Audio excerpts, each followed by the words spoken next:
Clashing views on a European model to repair the debt crisis appear to have reached new heights.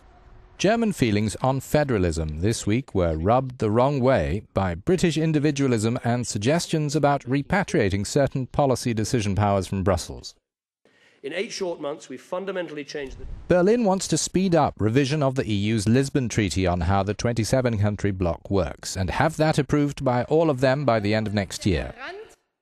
Christian Democrat Chancellor Angela Merkel is in the forefront of efforts to see a permanent European mechanism in place to manage financial crises, whereby debts or deficits exceeding limits adopted in 1997 would no longer escape disciplinary action. On Monday, Merkel said, "We want automatic sanction mechanisms, the possibility for effective measures if someone infringes the Stability and Growth Pact. For us, this means that we need to further develop the structure of the European Union. This does not mean less Europe, it means more Europe."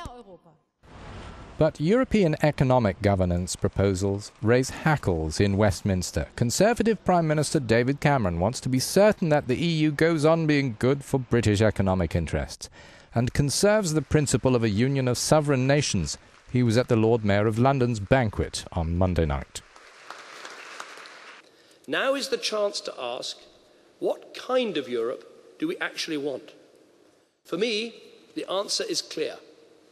One that is outward-looking, with its eyes to the world, not gazing inwards. One with the flexibility of a network, not the rigidity of a bloc. Very clear, yes, we do need... British Deputy Prime Minister Nick Clegg warned that treaty changes in a time of such economic turbulence would antagonise people. And Clegg is pro-Europe. Yet the Liberal Democrat and the Tory #1 in Downing Street are both firmly against anything that would sap British financial power.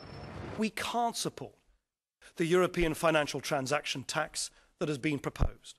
It would have a massively disproportionate impact on the City of London, responsible for more than half of the revenues that would be taxed. And according to the Commission's own analysis, it would also reduce EU GDP as a whole.